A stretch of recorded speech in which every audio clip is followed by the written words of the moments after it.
आने वाले ग्राहकों को महिला उपलब्ध कराते थे।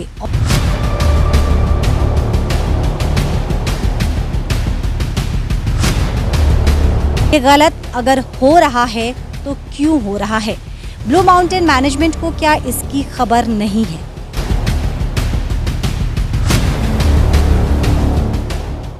नमस्कार, मेरा नाम मनु कृष्णा है और मैं अपने सहयोगी गौरव झा के साथ इस वक्त सालबाड़ी स्थित ब्लू माउंटेन के ठीक सामने खड़ी हूँ।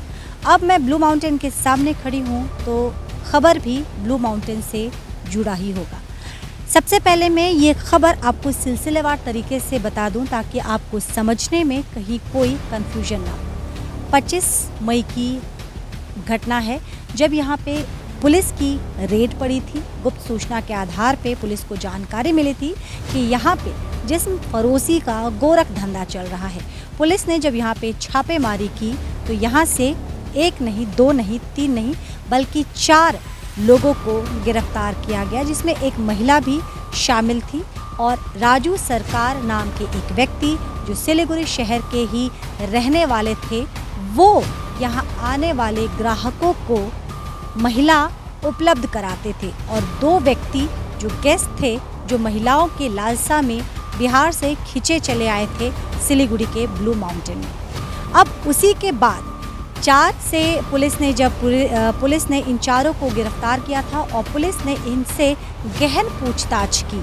जब गहन पूछताछ की तो इन चारों ने पुलिस के आगे अपनी जुबान खोली और संदीप कुंडई उर्फ सैंडी का नाम सामने आया।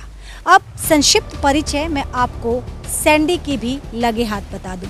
ये वही सैंडी है जिन पे 2022 में इमोरल एक्ट के तहत इनकी गिरफ्तारी हुई थी। मैं आपको यह भी बता दूं कि सैंडी का सिर्फ इतना ही परिचय नहीं है।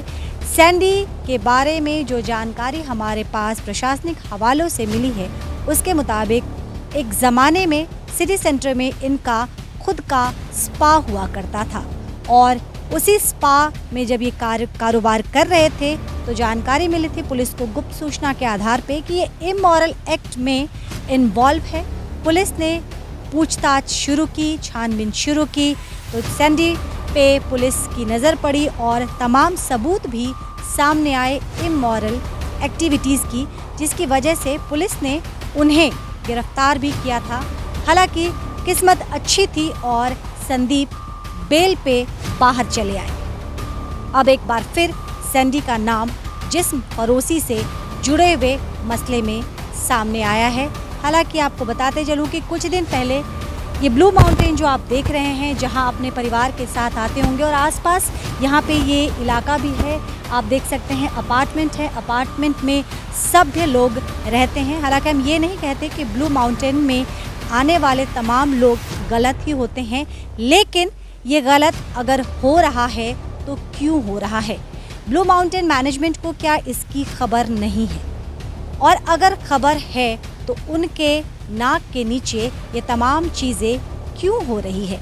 लॉकडाउन के वक्त भी हमने आपको खबर दिखाई थी कि जिस्म फरोशी का यहाँ पे खुलेआम मंडी सजी हुई थी। हालांकि केस रफा दफा हो गया, उसमें भी लोगों को बेल मिल गई और अब जानकारी मिल रही है कि सैंडी जो 5 में से ये आखिरी कड़ी थी, क्योंकि 4 लोगों की गिरफ्तारी हो चुकी थी और गिरफ्तार लोगों ने पुलिस के सामने ये खुलासा किया था कि इसमें संदीप कुंडई उर्फ सैंडी, क्योंकि इन्हें लोग सैंडी के नाम से ज़्यादा जानते हैं, तो उन चारों ने इनका नाम भी सामने रखा। लेकिन अब जानकारी मिल रही है कि सैंडी को एक बार फिर बेल मिल चुकी है। सवाल ये उठता है कि ये सैंडी हो या कोई अन्य व्यक्ति, क्या इसी तरह से सिलीगुड़ी शहर के अंदर जिस्म फरोशी के बाजार को गर्म करते रहेंगे और इन्हें बार बार पुलिस पकड़ेगी और फिर ये बेल पे रिहा हो जाएंगे? क्योंकि कई दफ़े हमने ये भी देखा है कि इंसान से अगर गलती हो जाती है तो उसे अपनी गलती का पछतावा होता है और कोशिश करता है कि अगली बार उससे गलती ना हो।